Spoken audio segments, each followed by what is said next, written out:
이것이 정치고 이것이 외교다. 그러니까 네. 복잡하게 막 여러 가지를 풀어가면서 하는 것보다 네. 정상들의 결단으로 일단 위에서 풀고 네. 밑에가 따라가는 그런 네. 구조로 지금 되어 있는 거예요. 그러니까 듣고 계신 정치자들, 여러분들의 이제 좀 흥미를 위해서 김정은, 트럼프 두 지도자의 공통점을 좀 얘기를 해보자면 둘 다 상당히 자신이 나서서 직접 자기 손으로 뭘 풀겠다. 밑에 관료들 못 믿겠다 하는 그게 강해요. 그리고 둘 다 어떤 면에서 좀 금수저 그런 출신입니다. 그렇죠? 그렇죠. 그러니까 특히 김정은 위원장은 말할 것도 없고 트럼프도 사실 자기 아버지 덕을 많이 봤거든요. 그리고 두 사람 다 자신감이 넘치는 예. 내가 하면 된다 하는 그런 부분이 있고 한마디로 내 식대로 밀어붙이겠다. 남들이 예전엔 이렇게 안 했었다. 그거는 격식에 맞지 않다. 시스템을 통해서 해야 됩니다. 이런 거 해도, 조용히 해라. 내 식대로 하면 된다. 하고 파격적으로 밀어붙일 수 있는 그런 성격이라는 거죠, 둘이. 그러니까 리더십의 스타일인 건데. 예. 문재인 대통령이 그걸 잘 이용하는 그런 그렇죠. 쪽에 있는 거죠. 그게 네. 영리한 거고요. 네. 어떤 분은 그 표현을 쓰시더라고요. 이제 중재자를 뛰어넘어서 촉진자까지 수준까지 올라가고 있다. 그러니까 어떻게 보면은 문재인 대통령은 DJ의 재림이라고 봐요. 굉장히 현명한 거. 그래서 요즘에 나오는 게 외교 천재 진심으로 대하고 네. 상대방 스타일 인정해주면서 네. 이렇게. 예. 우리가 미국이나 북한을 우리 마음대로 끌고 갈 수는 없는 거거든요.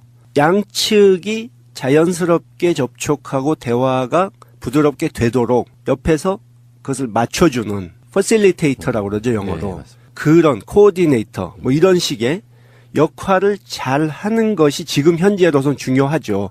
근데 저는 북미 간의 중간자 역할을 제대로 하는 것이 굉장히 중요하다고 보는 것이 우리가 그동안에는 중간에서 역할을 과연 할 수 있느냐조차도 국내외에서 사실 회의적으로 본 사람들이 많았는데 그것을 우리가 잘 해낼 수 있게 되면은 한반도 문제에 있어서도 우리가 상당히 주도권을 줄 수 있는 것이고 북한도 우리를 필요로 하고 미국도 우리를 필요로 하고 이런 상황이 된 거 아니겠습니까? 그게 굉장히 중요하다는 거죠. 그렇게 되면은 우리가 과거와는 달리 일일이 강대국들의 눈치를 보지 않아도 되고 우리의 외교력이나 국가의 위상이 진짜 획기적으로 높아질 수 있는 기회가 생긴 거예요. 물론 앞으로 잘 한다는 전제하에 하는 얘기긴 하지만 지금 중국이나 일본도 격변하는 상황에 당황을 하면서 한국과 어떻게든 협력을 해가려고 하거든요. 우리가 그것을 잘 외교적으로 잘 조정을 해서 동북아의 안정과 평화를 가져올 수만 있다면은 우리의 정말 위상은 과거와는 비교도 할 수 없이 커진다는 지금 정말 국운 상승의 기가 막힌 기회를 우리가 맞고 있는 겁니다. 그러니까 문재인 대통령도 이런 상황들을 딱 보면서 표현했던 게 유리 다루듯 한다 이런 표현이 있거든요. 그렇죠. 깨지면 안 되는 상황이에요. 네. 이게 깨지면 다시 돌리기는 굉장히 힘든 상황이라서. 근데 네. 제가 받은 느낌은 처음에는 김영남 특사 왔을 때만 해도 청와대가 상당히 조심스러웠어요. 예. 그때 여건을 만들어 그렇죠. 가자. 우물가에서 숭늉 찾지 말자. 굉장히 하나하나 신중하게 조심스럽게 가는 입장이었는데 제가 보기에 김영철 부장이 왔다 간 후에 이거 해볼만 하구나. 이게 되겠구나 하는 자신감이 생긴 것 같아요. 그때. 예, 사실은 문재인 대통령이 제안한 거라잖아요. 예. 그것을 흔쾌히 그냥 김정은 네. 위원장이 받는 상황이라고. 그러니까 예. 밀고 당길 줄 알았더니 갑자기 그거 하지 오케이. 이렇게 김정은 측에서 받아버리고 또 김정은 측의 메시지를 트럼프 대통령한테 갖다 줬는데 한 2, 3주 검토하고 답을 주겠다고 할 줄 알았더니 그 자리에서 좋아 만나지 그거 나가서 발표하시오 이런 식으로 미국 역사상 아마 한 네. 번도 그런 일이 없었을 겁니다. 제가 아는 가장 바로는. 빠른 결정. 네. 있을 수가 없는 일이에요. 미국 시스템에서는. 그런 일이 생겨버리니까 정말 놀라운 거죠. 그러니까 망치로 여러 번 맞은 것 같은 네. 느낌인데 이게 이제 걸림돌이 네. 있었잖아요. 걸림돌이 네. 뭐냐면 그 한미 연합훈련하고 훈련. 예. 한미 연합훈련에 관한 부분을 흔쾌하게 하세요. 개의치 않겠다. 그러면 나중에 이제 남북 정상회담, 북미 정상회담, 남북미 정상회담을 거치면서 가장 난제 중에 하나가 주한미군 철수 이런 부분인데 네. 이것도 쉽게 풀릴 수 있겠다라는 생각이 들었어요. 저는 지금 성급하게 말한다고 말씀하실 분도 계실지 모르지만 저는 북이 주한미군 철수 같은 것을 요구를 할 정도로 어리석지 않다고 봅니다. 그러니까 그렇게 어리석었으면은 상황이 이 정도 진행되지도 못해요. 그리고 그럴 가능성이 없고 오히려 김정일 위원장이 6.15 때 했던 말이나 90년대 초반에 김일성 주석의 특사가 미국과 접촉했을 때 한 말처럼 북측의 안전을 위협하지 않고 체제를 위협하지 않고 안심할 수 있게만 해준다면 주한미군이 주든 하든 말든 신경 쓰지 않겠다. 그렇겠죠. 이렇게 나올 가능성이 많고 어쩌면 이미 그 메시지가 트럼프 대통령에게 갔을 수도 있다고 봅니다. 그렇기 때문에 트럼프 대통령이 딱 받은 메시지 중에 이건 진짜 써먹을 만하다 하는 게 있으니까 그렇게 흥분한 거죠. 그러니까요. 다시 말해서 과거에 닉슨 대통령도 이 중국이 그때 지금의 중국과는 다른 핵도 갖고 있고 굉장히 반미적이고 위험한 나라였는데 그때 가서 중국을 미국의 주적이라고 할 수 있는 소련, 지금의 러시아로부터 떼어내서 그렇죠. 자기 편으로 끌어들였지 않습니까? 그때 공산국가의 중국과 그렇게 해도 미국의 보수층이 그것을 반발을 하지 않은 것이 닉슨 대통령이 반공주의자였던 탓도 있지만 전략상으로 굉장히 중요한 승리를 얻어냈기 때문에 그런 거거든요. 그렇기 때문에 저는 이번에 그 트럼프 대통령이 북측으로부터 아주 확실한 미국 국내 정치적으로 써먹을 수 있는 확실한 카드를 받을 수 있다 하는 자신감이 있기 때문에 저렇게 적극적으로 나선다고 전 생각합니다. 그리고 이제 시대적 흐름에 있어서 역사적인 명분도 있는 것이고요. 언제까지 북핵 폐기만 해줄 수 있겠어요. 그러니까 여러 가지 관점에서 문재인 대통령이 외교 천재라는 부분은 사실은 북핵 문제는 북미 간의 문제만이 아니에요. 한국의 가장 당면한 문제이기도 하거든요. 그렇죠. 당사자니까. 네. 근데 이제 주한미군 같은 경우도 서로 간에 결국은 북핵 폐기의 목적이라기보다는 그걸 지렛대로 해가지고 종전, 평화협정 이런 것들로 가면 주한미군이 주둔할 이유가 사실 사라지기 때문에 변수도 될 수 없다는 상황이 돼버리는 어떤 이런 관계인데 그렇다면요. 북핵 폐기까지 결국 갈 거 아니에요. 네. 그러면 얼마나 시간이 걸릴까요? 대략적으로 보면. 근데 사실 네. 이거는 누구도 예측할 수 없는 것이 1차적으로 북한이 핵실험, 미사일 실험은 안 한다고 했으니까 거기까지는 됐다고 치고 그 다음에 핵시설, 미사일 시설 있는 것들을 폐쇄해야 되고 더 이상 만들어내지 못하도록 그 다음번에는 갖고 있는 것을 또 ICBM 내지 핵탄두 그건 당연한 거고 미국은 아마 800km 이상 나가는 미사일도 없애라고 할지 모릅니다. 근데 어쨌든 그런 식으로 가는데 1, 2단계 정도는 쉽게 갈 수 있는데 3단계 정도는 북쪽도 반대급부를 요구할 겁니다. 한마디로 저는 북이 핵을 흥정거리로 삼기 위해서 만들었다고 생각하는데 영원히 가지려는 건 아니고 그렇죠. 네. 그러나 흥정거리를 자기네가 먼저 다 내놔버리면은 이 상대편으로부터 충분히 받지를 못하고 또 거기서 중요한 문제가 핵을 너무 그동안에 북이 대내적으로 많이 떠들어가지고 북쪽 주민들을 설득하는 문제가 있어요. 한마디로 핵을 갑자기 폐기한다고 그러면 우리가 핵 때문에 안전하고 핵 때문에 잘 살게 됐다고 했는데 그게 없어지면 어떡하나. 주민들이 공황 상태에 빠질 겁니다. 한마디로 종교 지도자가 갑자기 자기의 종교를 버리는 것과 마찬가지거든요. 그러면 그 지도자를 따르던 사람들은 어떻게 되겠습니까? 공황 상태에 빠질 수밖에 없는 거죠. 그렇기 때문에 그것을 해결하는 것은 결국 경제적인 선물. 제가 김정은 위원장 입장이라면 상층부, 군부 강경파라든가 뭐 이런 상층부 기득권층부터 맨 밑에 가난한 서민들까지 경제적인 혜택을 줘가지고 딴소리를 못하게 해버리는 거죠.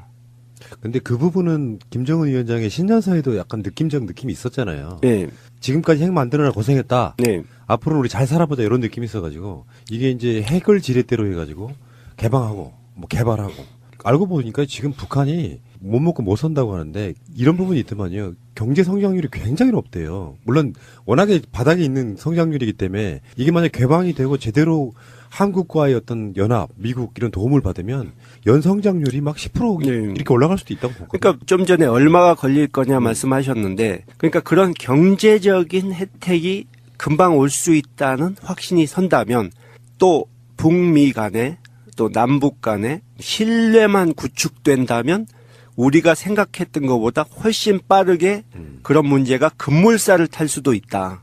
기회를 놓치지 않기 위해서 트럼프, 김정은 두 사람 다 이 기회를 놓치지 않으려는 생각을 하기 때문에 쉽게 될 수도 있다. 물론 안심할 수는 없지만. 근데 우리 같은 사람들은 이제 그 과정, 프로세스를 잘 모르는데요.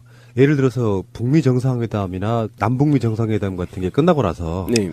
이제 제대로 이제 뭔가 어떤 과정을 통해 가지고 북핵 폐기에 이르는 과정이 있을 거 아니에요. 네. 그 과정이 보통 주로 어떻게 되는 과정을 거칠까요? 근데 사실 단정적으로 말하기가 지금은 어려운 게 과거의 북미 협상은 실무자들 간에 그러니까 밑에서부터 한 단계씩 밟아가는 시기였기 때문에 시간도 많이 걸리고 중간에 이런 문제 저런 문제 따지다 보면 결국 협상이 결렬되고 했는데 이번에는 아까 말씀하신 대로 지도자가 만나서 하향식으로 위에서 큰 줄기를 합의 보고 내려가는 것이기 때문에 상당히 빠르게 진행될 수 있다는 거죠. 근데 문제는 좀 전에 말씀드린 대로 이제 핵 폐기나 그거에 대한 사찰, 검증 이런 부분을 과연 어떤 식으로 진행할 것이냐 하는 거에 대한 합의가 이루어져야겠죠. 쉽게 좀. 육자 회담의 복원 뭐 이런 이야기도 하지만 사실은 지금 그렇게 된다 그러면 뭐 예우 차원에서 뭐 중국, 러시아, 일본 등이 참여는 할 수 있겠지만 네. 큰 틀에서의 합의는 북미 간 또는 남북미 간에 이루어지는 과정일 거 아니에요. 네. 이 상황에서 핵을 폐기하긴 한다는데 회담이 다 끝나고 여러 가지 뭐 조건들을 맞추겠죠. 그러다 네. 보면은 폐기하는 과정 속에 실제로 북한에 들어가서 상황이 어떤 건지도 봐야 될 거고. 네. 그 과정이 대략 얼마나 걸릴지가 저는 궁금한 거예요. 문재인 대통령 임기 안에는 가능할지 아니면 1년 안에 가능할지 대책인 예상 같은 것들을 해보시잖아요. 전문가들. 글쎄요. 한 1년은 그래도 최소한은 걸려야죠. 그걸 다 정리하려면 아무리 빨라도. 근데 이제 계속 말씀드리는 게 북미 양측의 신뢰만 구축이 되면 사사건건 작은 거 가지고 시비하는 그런 것만 없어진다면 굉장히 빨라질 수도 있다. 가지고 있는 핵을 스스로 이렇게 포기한다는 것이 세계적으로 봐도 전례가 별로 없는 것이기 때문에 이게 비교할 과거 사례가 별로 없어요. 그러네요. 예. 근데 제가 보기에는 일단 거쳐야 할 과정은 방금 말씀하신 대로 일단 남측과 북미 간의 합의가 일단 이루어져야 되고 그 다음에는 육자회담을 해서 저는 그게 아주 바람직하다고 보는데 북미 간의 합의가 일본이나 중국에게는 또 받아들이기 힘든 부분이 있을 수도 있거든요. 그래서 결국 동북아 전체의 안정과 평화를 이루려면 주변국까지 다 모여서 그 합의 내용을 인정을 해주고 도와주는 그런 방향으로 가야 한다. 그게 핵심이라는 거죠. 네. 정말 쓸데없는 질문이 될 텐데 우리 같은 사람들은 진짜로 우물가에서 숭늉 찾고 싶잖아요. 문재인 대통령 임기 내에 우리가 북한과 자유왕래할 수 있을까? 뭐 이런 식의 어떤 궁금증을 가져보거든요. 글쎄요. 자유왕래라는 게 뭐 마음대로 우리가 가는 거야 쉽지 않겠죠. 그러나 기차 서울에서 출발해서 신의주 거치고 중국으로 들어가서 대륙으로 가는 그런 시대는 양측이 합의만 하면 금방 올 수도 있다고 저는 생각합니다. 대부분 다 연결이 돼 있잖아요. 그것만 예. 하면 되는 거잖아요. 너무 급박하게 흘러가니까 네. 전문가들도 예상을 못하는 거예요. 네. 어떻게 될지를 모르겠다. 누구도 자신 있게 예상할 수 없죠, 지금은. 왜냐하면 김정은 위원장이나 트럼프 대통령 마음속에 들어가 볼 수는 없는 거니까. 이번에 그 올림픽 때 북측 공연단 와서 강릉하고 서울에서 공연했고요. 지금 4월 초에는 남측 공연단이 지금 예. 평양에서 2번 공연한다는 건데 혹시 그 강릉이나 서울 공연 보셨어요? 예, 서울 공연에 갔었고요. 거기서 느낀 점은 그쪽이 한국 노래를 부르고 나중에 들은 얘기지만 우리 쪽에서 이런 부분은 좀 수정해 달라고 그러면 쉽게 응해주고 이랬다는 얘기를 듣고 이 사람들이 우리한테 함께 가자 하는 메시지를 던지는구나. 그런 생각이 들었고요. 마지막 노래를 부르는 장면에서 무대 위에 대형 스크린에다가 이산가족 상봉 모습을 띄우는 것을 보고 이산가족 상봉 같은 것도 그리 멀지 않았구나. 이 사람들이 생각을 하고 있구나. 그런 생각이 들더라고요. 남북 관계의 여러 가지 트랙으로 지금 접근할 텐데 예. 그중에 민화협도 거기에 어떤 주체가 될 수 있고요. 정치는 정치대로 하고 정상회담 등등 예. 민간 교류도 좀 이루어져야 되고 하는 그 과정이 그러니까 민관이 합동으로 나서야죠. 예. 의장님께서 이런 말씀하셨어요. 민화협의 무슨 포럼인가 뭐 하는데 네. 3차 남북 정상회담 후에 민간 교류의 시대가 다시 열린다. 뭐 이런 식 이야기 하셨거든요. 네. 다시 한번 말씀해 주세요. 저희뿐만 아니고 대부분의 이제 민간 교류하는 단체들이 지금 남북 정상회담이 끝나면 본격적으로 민간도 북측과 교류를 활성화할 수 있는 그런 시대가 열릴 것으로 보고 지금 준비를 하고 있다는 얘기죠. 근데 아직 본격적인 어떤 회담을 해본 것은 아니지만 이제 간접적으로 북측의 반응을 이렇게 들어봤을 때 옛날과는 훨씬 다른, 그러니까 차원이 높고 규모가 크고 이런 교류를 생각하고 있는 것 같다 하는 거죠. 근데 지금 섣불리 북한과 어떤 교류는 할 수 있고 어떤 교류는 안 되고 이렇게 단언할 수가 없는 게 아까 말씀드린 대로 지난 10년간 워낙 바뀌었기 때문에 북한 사회도 또 지도자도 바뀌었고 해서 옛날에는 상상도 못했던 불가능할 것처럼 보였던 것이 지금은 가능해질 수도 있다는 얘기예요. 지금까지 대북 제재 문제도 걸려 있고요. 뭘 지원한다는 게 말처럼 쉽지는 않은데 그래도 어차피 북핵 폐기로 가는 과정에 있어서 대북 제재는 어차피 풀릴 거라고 보니까 네. 너무 중요한 건 아닌데 그렇죠. 당장 교류가 이루어지지 않더라도 특히 민화협 같이 이제 규모가 큰 어떤 단체들은 민간 교류에 있어서는 뭔가 내부적으로 준비하시는 게 있을 거 아니에요. 예. 그래서 이제 전문가들을 모셔서 지금 여러 가지 대북 경협이라든가 지원 사업 또 문화 내지는 학술 체육 교류 이런 부분에 대한 준비를 차근차근 하고 있습니다. 근데 좀 전에도 계속 말씀드리지만 북측의 얘기를 들어보기 전에 우리가 마음대로 이거는 할 수 있고 저건 할 수 없고 이걸 판단하기가 어렵기 때문에 이 북측과 한번 만나서 대화를 해봐야 구체적인 것이 나올 수 있지 않을까. 역시 또 의장님답게 신중하시네. 함부로 말을 안 하신다고.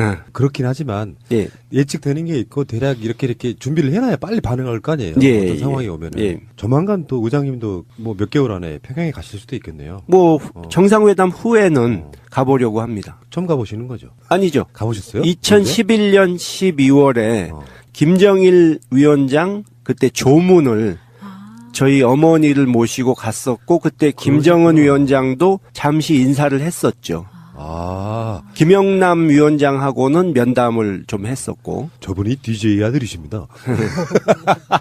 그때 사실 금수산 궁전인가 김정일 위원장의 시신을 이렇게 유리관으로 투명하게 보이게 이렇게 안치해 놓은 거기서 조문을 하고 인사를 했는데 김여정 부부장도 사실 나중에 자료 화면을 보니까 그 뒷전에 있었더라고요. 근데 우리는 그 당시에 남쪽 사람들은 김정은 위원장이 뭐 동생이 있는지 부인이 있는지 아무것도 모를 때니까 저희 눈엔 들어오질 않았죠. 누군지 알 수가 없으니까. 평양을 갔다 오셨구나.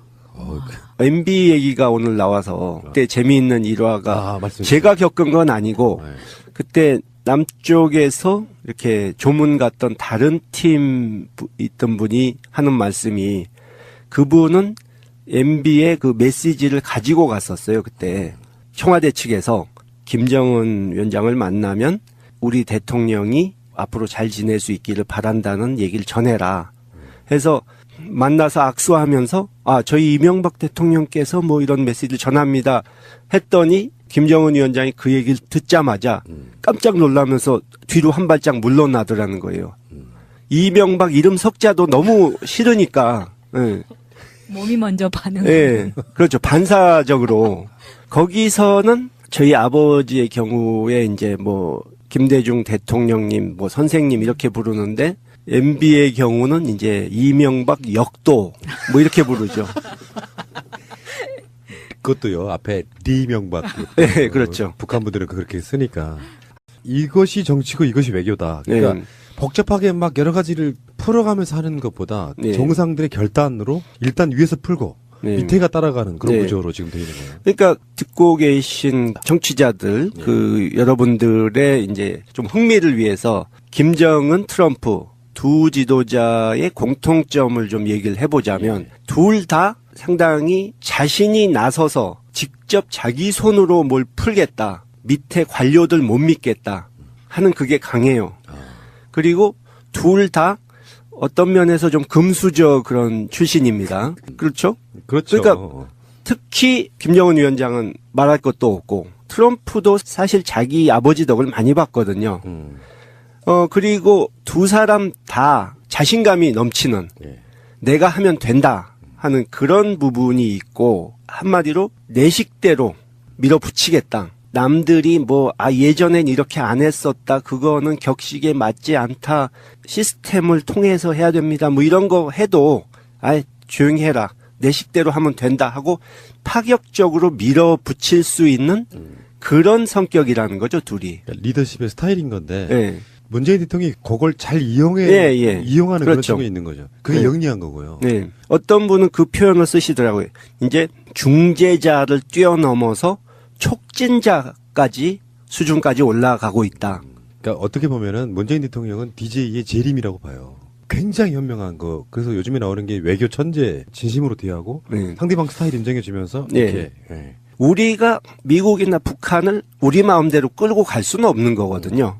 양측이 자연스럽게 접촉하고 대화가 부드럽게 되도록 옆에서 그것을 맞춰주는 퍼실리테이터라고 그러죠, 영어로. 네, 맞습니다. 그런 코어디네이터 뭐 이런 식의 역할을 잘 하는 것이 지금 현재로선 중요하죠. 근데 저는 북미 간의 중간자 역할을 제대로 하는 것이 굉장히 중요하다고 보는 것이 우리가 그동안에는 중간에서 역할을 과연 할 수 있느냐조차도 국내외에서 사실 회의적으로 본 사람들이 많았는데 그것을 우리가 잘 해낼 수 있게 되면은 한반도 문제에 있어서도 우리가 상당히 주도권을 줄 수 있는 것이고 북한도 우리를 필요로 하고 미국도 우리를 필요로 하고 이런 상황이 된 거 아니겠습니까? 그게 굉장히 중요하다는 거죠. 그렇게 되면은 우리가 과거와는 달리 일일이 강대국들의 눈치를 보지 않아도 되고 우리의 외교력이나 국가의 위상이 진짜 획기적으로 높아질 수 있는 기회가 생긴 거예요. 물론 앞으로 잘 한다는 전제하에 하는 얘기긴 하지만 지금 중국이나 일본도 격변하는 상황에 당황을 하면서 한국과 어떻게든 협력을 해가려고 하거든요. 우리가 그것을 잘 외교적으로 잘 조정을 해서 동북아의 안정과 평화를 가져올 수만 있다면은 우리의 정말 위상은 과거와는 비교도 할 수 없이 커진다는 지금 정말 국운 상승의 기가 막힌 기회를 우리가 맞고 있는 겁니다. 그러니까 문재인 대통령도 이런 상황들을 딱 보면서 표현했던 게 유리 다루듯 한다 이런 표현이 있거든요. 그렇죠. 깨지면 안 되는 상황이에요. 네. 이게 깨지면 다시 돌리기는 굉장히 힘든 상황이라서. 근데 네. 제가 받은 느낌은 처음에는 김여정, 김영남 특사 왔을 때만 해도 청와대가 상당히 조심스러웠어요. 예. 그때 뭐 여건을 만들어 그렇죠. 가자. 우물가에서 숭늉 찾지 말자. 굉장히 하나하나 신중하게 조심스럽게 가는 입장이었는데 제가 보기에 김영철 부장이 있다고 봅니다. 그렇기 때문에 트럼프 대통령이 딱 받은 메시지 중에 이건 진짜 써먹을 만하다 하는 게 있으니까 그렇게 흥분한 거죠. 그러니까요. 다시 말해서 과거에 닉슨 대통령도 이 중국이 그때 지금의 중국과는 다른 핵도 갖고 있고 굉장히 반미적이고 위험한 나라였는데 그때 가서 중국을 미국의 주적이라고 할 수 있는 소련, 지금의 러시아로부터 떼어내서 그렇죠. 자기 편으로 끌어들였지 않습니까? 그때 공산국가의 중국과 그렇게 해도 미국의 보수층이 그것을 반발을 하지 않은 것이 닉슨 대통령이 반공주의자였던 탓도 있지만 전략상으로 굉장히 중요한 승리를 얻어냈기 때문에 그런 거거든요.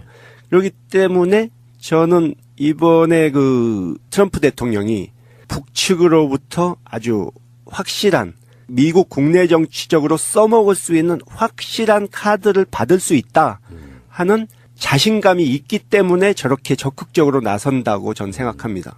그리고 이제 시대적 흐름에 있어서 역사적인 명분도 있는 것이고요. 언제까지 북핵 폐기만 해줄 수 있겠어요. 그러니까 여러 가지 관점에서 문재인 대통령이 외교 천재라는 부분은 사실은 북핵 문제는 북미 간의 문제만이 아니에요. 한국의 가장 당면한 문제이기도 하거든요. 그렇죠. 당사자니까. 네. 근데 이제 주한미군 같은 경우도 서로 간에 결국은 북핵 폐기의 목적이라기보다는 그걸 지렛대로 해가지고 종전, 평화협정 이런 것들로 가면 주한미군이 주둔할 이유가 사실 사라지기 때문에 변수도 될 수 없다는 상황이 돼버리는 어떤 이런 관계인데 그렇다면요. 북핵 폐기까지 결국은 갈 거 아니에요. 네. 그러면 얼마나 시간이 걸릴까요? 대략적으로 보면. 근데 사실 네. 이거는 누구도 예측할 수 없는 것이 1차적으로 북한이 핵실험, 미사일 실험은 안 한다고 했으니까 이 왔다 간 후에 아 이거 해볼만 하구나. 이게 되겠구나 하는 자신감이 생긴 것 같아요. 그때. 예, 사실은 문재인 대통령이 제안한 거라잖아요. 예. 그것을 흔쾌히 그냥 김정은 네. 위원장이 받는 상황이라고. 그러니까 예. 밀고 당길 줄 알았더니 갑자기 아 그거 하지 뭐 오케이. 이렇게 김정은 측에서 받아버리고 또 김정은 측의 메시지를 트럼프 대통령한테 갖다 줬는데 한 2, 3주 검토하고 답을 주겠다고 할 줄 알았더니 그 자리에서 좋아 뭐 만나지 뭐 그거 나가서 발표하시오 이런 식으로 미국 역사상 아마 한 네. 번도 그런 일이 없었을 겁니다. 제가 아는 가장 바로는. 빠른 결정. 네. 있을 수가 없는 일이에요. 미국 시스템에서는. 그런 일이 생겨버리니까 정말 놀라운 거죠. 그러니까 망치로 여러 번 맞은 것 같은 네. 느낌인데 이게 이제 걸림돌이 네. 있었잖아요. 걸림돌이 네. 뭐냐면 그 한미 연합훈련하고 훈련. 예. 한미 연합훈련에 관한 부분을 흔쾌하게 하세요. 뭐 개의치 않겠다. 음. 그러면 나중에 이제 남북 정상회담, 북미 정상회담, 남북미 정상회담을 거치면서 가장 난제 중에 하나가 주한미군 철수 이런 부분인데 네. 이것도 쉽게 풀릴 수 있겠다라는 생각이 들었어요. 저는 지금 성급하게 말한다고 말씀하실 분도 계실지 모르지만 저는 북이 주한미군 철수 같은 것을 요구를 할 정도로 어리석지 않다고 봅니다. 그러니까 그렇게 어리석었으면은 상황이 이 정도 진행되지도 못해요. 그리고 그럴 가능성이 없고 오히려 김정일 위원장이 6.15 때 했던 말이나 90년대 초반에 김일성 주석의 특사가 미국과 접촉했을 때 한 말처럼 북측의 안전을 위협하지 않고 체제를 위협하지 않고 안심할 수 있게만 해준다면 주한미군이 주든 말든 신경 쓰지 않겠다. 그렇겠죠. 이렇게 나올 가능성이 많고 어쩌면 이미 그 메시지가 트럼프 대통령에게 갔을 수도 거기까지는 됐다고 치고 그 다음에 핵시설, 미사일 시설 있는 것들을 폐쇄해야 되고 더 이상 만들어내지 못하도록 그 다음번에는 갖고 있는 것을 또 ICBM 내지 핵탄두 그건 당연한 거고 미국은 아마 800km 이상 나가다가는 미사일도 없애라고 할지 모릅니다. 근데 어쨌든 그런 식으로 가는데 1, 2단계 정도는 쉽게 갈 수 있는데 3단계 정도는 북쪽도 반대급부를 요구할 겁니다. 한마디로 저는 북이 핵을 흥정거리로 삼기 위해서 만들었다고 생각하는데 영원히 가지려는 건 아니고 그렇죠. 네. 그러나 흥정거리를 자기네가 먼저 다 내놔버리면은 이 상대편으로부터 충분히 받지를 못하고 또 거기서 중요한 문제가 핵을 너무 그동안에 북이 대내적으로 많이 떠들어가지고 북쪽 주민들을 설득하는 문제가 있어요. 한마디로 핵을 갑자기 폐기한다고 그러면 우리가 핵 때문에 안전하고 핵 때문에 잘 살게 됐다고 했는데 그게 없어지면 어떡하나. 주민들이 공황 상태에 빠질 겁니다.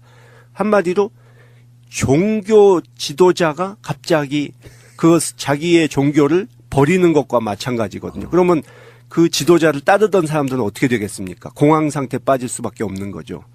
그렇기 때문에 그것을 해결하는 것은 결국 경제적인 선물. 제가 김정은 위원장 입장이라면 상층부, 군부 강경파라든가 뭐 이런 상층부 기득권층부터 맨 밑에 가난한 서민들까지 경제적인 혜택을 줘가지고 딴소리를 못하게 해버리는 거죠. 근데 그 부분은 김정은 위원장의 신년사에도 약간